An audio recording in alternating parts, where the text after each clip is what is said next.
I went to AFI because I was kind of at a dead end. I just knew that I needed to find a job that would support me. If anything was a question in my mind, I would go for the answer in the classroom. I took cinematography, I took editing, and I noticed that there was a course on script supervising, and I thought, what's that?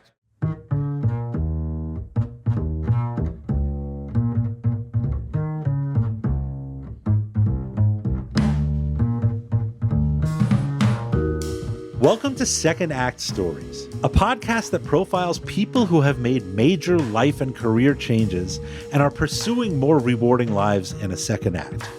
I'm your host, Scott Merritt. And I'm Andy Levine, a co-host of Second Act Stories. Scott, your latest episode takes us all the way to Los Angeles. Tell us about your interview on the West Coast. Yeah, this was a great one. Took about a year to reel it in, but what a cool afternoon I got to spend with an incredibly smart lady named Veda Semarne. Veda, or Dr. Semarne, received a PhD from Yale University in art history, and she thought she'd become a tenured professor because that's what you do with a PhD. But then she made the tough and unusual decision to leave academia. That's what brought her to enrolling in classes at the American Film Institute, looking for a new path. And then she discovered script supervising. The rest, as they say, is history. She became part of one of the most historic sitcoms in all of TV history. That's right. And here's how it happened. I grew up in LA. I had a very happy, wonderful childhood in the Valley. And I went to really good schools, and I loved school. But when I was 14, we moved to London. I was there for 2 years. I graduated from the American School in London, high school, and then I came back to the States, to the East Coast, to go to college. Veda earned her bachelor's degree in philosophy from Wellesley College before heading off to Yale, where she ultimately studied art history. But there's a reason why it ended up being art history, and that's because when I was studying philosophy at Wellesley, there was this wonderful professor who taught aesthetics, and she was a big influence on me. And aesthetics became my passion. I was just fascinated with the question, what is art? Why do people make art? And so when I applied to Yale, it made sense to me to go into the art history department. There are as many different types of art as there are people, as there are interests in art. Mm-hmm. So what part of art history was most appealing to you? Well, I was very interested in the French Impressionists because we had a very excellent professor, Robert Herbert, at Yale, who talked about society and how society was changing in Paris at the time, and how the French Impressionists picked up on the changes in society and reflected them in their paintings and broke from the academy, so to speak, the academic way of painting. Veda earned a PhD in art history from Yale. She actually brought the fruit of that labor, her dissertation, with her to show it to me. Impressive just to see it. This hardbound tome clearly was the result of a passion for her topic. Here's what she had to say about it. Well, it was on French cinema, but the very first films ever made in France by the Lumiere brothers. My thesis was that if you look at the origins of cinema as fiction versus documentary, and you call Lumiere the first documentary filmmaker, and Méliès, who was another early French filmmaker, the first fiction filmmaker or fantasy filmmaker or non-documentary filmmaker, you're oversimplifying things from the very start. So what I wanted to show was that you could construct an argument for calling Lumiere films fiction, that they were telling stories. They were shooting people in the Lumiere's factory, in their backyard, at the train station, but they were telling stories.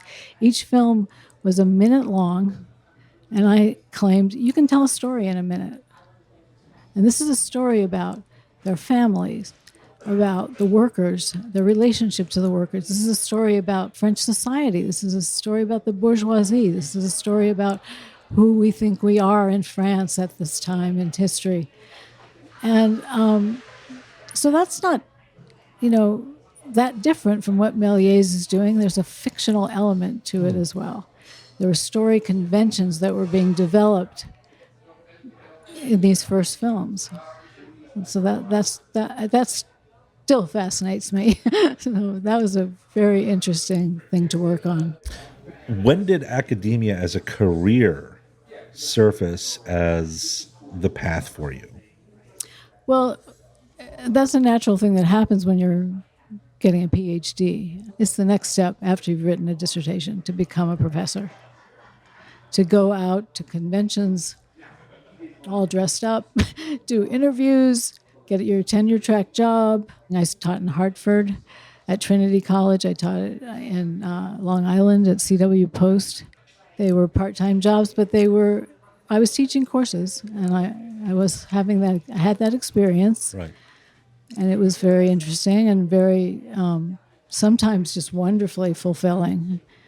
Well, I had a lot to learn about teaching, but I really felt like it was a wonderful thing to do with your life. But there was something nagging at Veda, and that ultimately led to her departure from academia. I was poised to get that tenure-track job. I had gone to Yale. I had my PhD. I had written an excellent dissertation that was groundbreaking, and I've even been told that it's used as a textbook sometimes to teach early film history, even though it's not published. They use my dissertation. Wow. So I was poised to be a success in that field, but from the outside, it seemed like I was really together and that was going to happen. But on the inside, I knew that there was trouble. I needed to step away. In 1996, Veda made the difficult decision to leave academia, and she moved back to Los Angeles with her sister. They wrote a few spec scripts together and started to get some attention from agents. But while it was fun, it wasn't driving her passion. Then, in 1997, Veda enrolled herself in classes at the American Film Institute. I went to AFI because I was kind of at a dead end. I just knew that I needed to find a job that would support me. If anything was a question in my mind, I would go for the answer in the classroom. I took cinematography, I took editing, and I noticed that there was a course on script supervising, and I thought, what's that? That's a good question. What is it? Nobody knows what it is, not even script supervisors. A script supervisor essentially does continuity, but that involves almost every department on set. The continuity of the costumes, of the makeup, of the props, of the lighting. There's continuity in so many things. So for the benefit of anybody who's listening that may not know what you mean by continuity. Well, there's the obvious stuff like the prop stuff, like where the actress walks into the room, she's carrying a purse, she carries it all the way across the room, puts it down on the table, and then has a conversation with someone. Well, in take two, she puts the purse down when she first walks in and then walks across the room and talks to the other person. And so you have two different versions of continuity. This is where the script supervisor makes a decision. Everyone says, Veda, should she carry the purse or not? And you say to the director, did you like that? Did you like one of those takes better? And the director says, yeah, I like the second one better. So I say, she should put it down at the door. That's continuity. Okay. If the editor uses the other take, and then I've matched all along her putting it down at the door, there's going to be a continuity error, which sometimes there is, because they change their minds in the editing room. the director might say, I really liked the performance better in the first take. I was wrong about that. And, well, then then there's a mistake. But there's also the lighting, for example. The gaffer will ask me, what time of day is it in the scene? There's a day assigned to every part of the script. And the script supervisor is the one who makes that final decision about how many days are in this particular story. So you may have, it may start on a Wednesday, and it's Wednesday, Thursday, Friday, and then day 4 is 2 months later. Then you go Thursday, Friday, Saturday, and then it's a year later. So that's the kind of thing the script supervisor has to make a breakdown for everyone on set, clearly delineating where the days start and where they end. You can imagine why that's important to the costume department, because they're going to change the clothes when the day changes. Right. It's important to lighting. It's important to the actors. They say, I had a fight with my boyfriend on the first day. How many days has it been? And I say, well, this is day 3, so it was 3 days ago. And they say, oh, well, I wouldn't still be mad at him. Let me ask the director. This all starts to get really complicated. And to illustrate just how complex it is, Veda was kind enough to share an example of a typical marked up page from one of her scripts, which we've included in the show notes. It's worth taking a look at. It's an incredible amount of work. You give your heart and soul to it, basically. You do it all the time when you're involved in a show. You're prepping over the weekend. You're shooting during the week. You're prepping the next episode the next weekend. You basically don't have time for anything else. But if you're on a wonderful show, that's acceptable. If you're not, then it becomes an issue for you. So according to IMDb, you have 65 credits as a script supervisor. I do. Oh. Right. And that's only as a second act. Right. Which, I mean, anybody could build a career on 65 credits no matter what. Right. You've worked on movies like Cedar Rapids and License to Wed. Mm-hmm. You've worked on all kinds of TV. So just some of the ones that people might have heard of: Key and Peele, Angie Tribeca, Super Fun Night, Space Force, The Last Man on Earth. You're leaving one out. Well, maybe the highest profile one. People would know you by your work from the 9 seasons you spent working on The Office. Yes. Right. So that was the biggie for me. It's safe to say that your career transition has been a success, which is rare in Hollywood. So what factors led to that success? Well, when I took my script supervising course, I realized immediately that the skills that I would need to be a script supervisor were skills that I had learned as an academic. Just very, very simple things like I was really good at taking notes. I was good at grammar. I was good at spelling. I was good at checking my references. Also, I was good at writing at language, and I'm good at comic language. I understand why a line is funny. So that was the skill that ended up being very important to me. And when I took on The Office, which was one of my first jobs, actually, I realized almost immediately that it was maybe an advantage that I didn't have a lot of experience, because this show was completely different from anything else. We had our own way of making it, of shooting it. So I had to start from scratch, and I had to use my creative abilities at organizing, my creative organizing, to create new forms.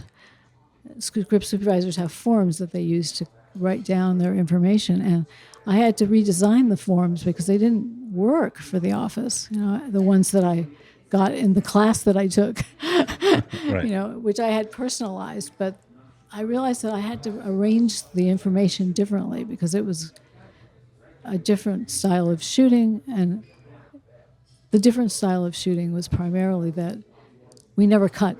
We rolled the camera all day. essentially. Ken Kwapis came up with this system. He wanted people who were sitting at the desks to feel like they were in an office. And for the first couple of years, that was very important. We wouldn't remind them that there was any filming going on. We'd just turn on the cameras, but we wouldn't cut. We wouldn't reslate it. We wouldn't slate it at all. What kind of markers do you have to invent? I realized I had to use time code. Time code at the time was close to time of day, but it was something that everyone set at the beginning of the day, the sound mixer, the camera, both cameras, and I would sync up with them. Using my computer, I would sync my time of day to their time code, and I had created a macro on my computer where I could just punch 2 keys very quickly, and the time code would punch in to my notes. So I just kept track of every piece of dialogue with my time code. Did you know that you were inventing a new method? I did, because I knew, even though I hadn't been a script supervisor for very long, I knew this was not the way I was taught to do my job, and this was not the way people shot things normally. But I thought it was working. So what kind of pixie dust was there that made it just gel, that made it work? I think it was the chemistry of the people and the crew and the people running the show, the writers. We all really liked each other, and we really appreciated each other. And as we started finding the stories and the characters, especially in the writing room, as they started finding, they didn't know who all the characters were at the beginning. In the episode Diversity Day, which I think is the second episode. I remember it well. Kelly's character, played by Mindy Kaling, was very sort of quiet and stern and serious. And she got really upset about what Michael Scott was doing. And she, it seemed racist, and she seemed like it was unfair, and she got angry. And a few episodes later, and I don't remember at the moment which episode it was, BJ wrote the script and wrote Kelly. BJ Novak, who played Brian. BJ Novak wrote. He's a really good writer, and he wrote a scene where Kelly kind of goes off on a tangent about something, and she sounds like a Valley girl. She's just blah blah blah blah blah blah blah blah blah blah blah blah blah blah blah, which is a little bit more the way Mindy talks. It was exaggerated, but it was funny and free, and it was like, that was what the real Kelly was like. Suddenly it just seemed like that's who Kelly should be. Right. And so he created her character, essentially. And from then on, that was Kelly. She wasn't that serious woman from Diversity Day. She was silly and goofy and fun. Right. And she became the Kelly that we all... Fashion show at lunch. Yeah. So is there a most memorable story that jumps out at you from the time that you worked on The Office? Funny or... Yeah, there's so many. It was always very exciting when we were doing something big, like when Jim kisses Pam. I remember just standing next to Greg Daniels watching it for the first time. We were both so excited, and it's just really a passionate, wonderful moment. And I remember being very, very, very moved by that. You have a different relationship with the people on the show than I do as a viewer. I'm just a guy who has a TV and a remote control, and I turn on the show. And my relationship to the people on this show is that I know their characters, but you know them as the people that they actually are. Mm-hmm. But you're standing on the sidelines and you're watching these things happen when Jim and Pam kiss, right? So you're watching it as a viewer. Yes. Well, I mean, normally I think I would say no. I'm not really a viewer. I'm part of it. I'm watching to make sure it's working the way it's supposed to work. And if it's not, I'm going to make suggestions. So I don't really feel it usually. I don't really let myself feel what's going on. But at those moments, it was so strong, that I just said, okay, I'm just going to watch. So it's interesting. You allowed yourself to be swept away by the story. How could you not? Yes. I mean, when Michael proposes to Holly, for example, and the sprinklers are going off and they're doing it like Yoda. And, I cried. It was so beautiful. But also there were moments that I remember where,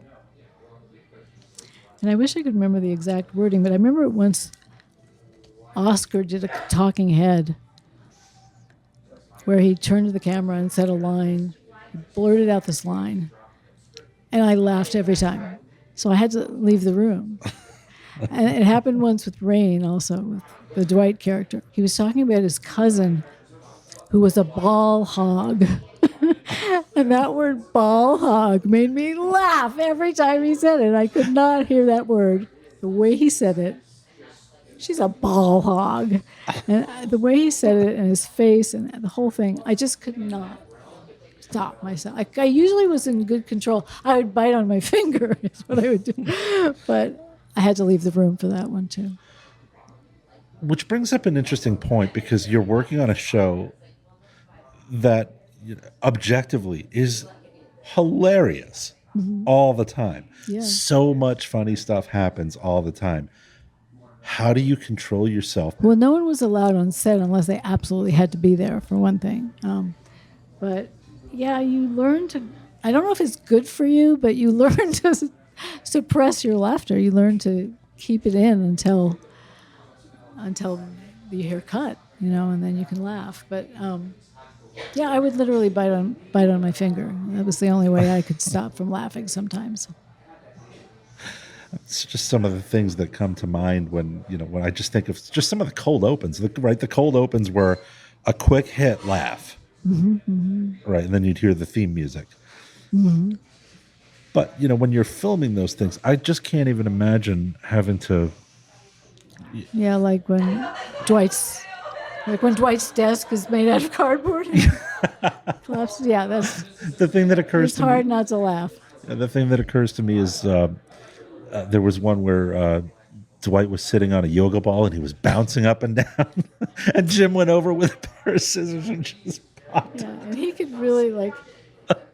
really put everything into something. He just went so hard. And yeah, I think I probably laughed, but sometimes sometimes it's quiet enough that it's okay. Yeah. But at the monitor, we were like this, holding our. That might be the hardest part of your job. It was the hardest part of my job.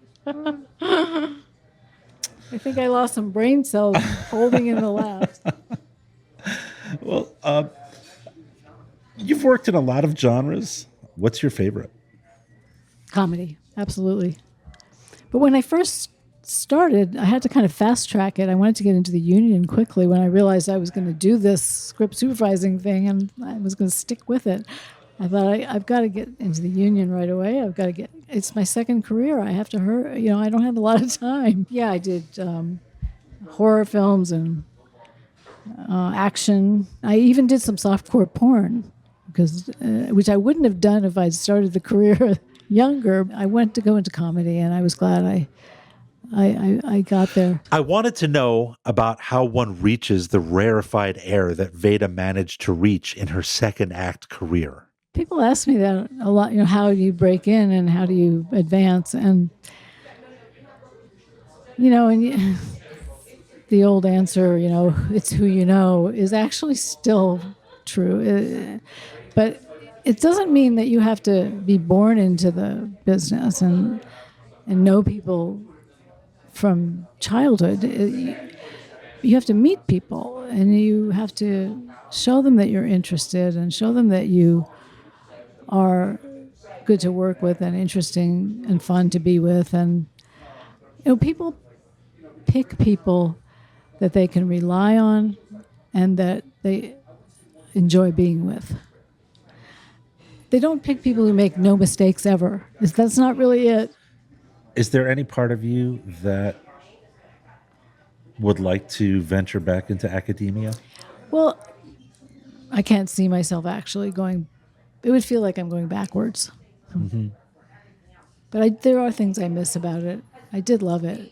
What advice would you give to someone who's thinking about making a big career change, but just can't seem to pull the trigger? It's hard to just jump away from something.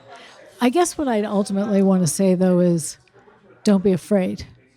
Just do it. You'll figure it out. Have faith in yourself.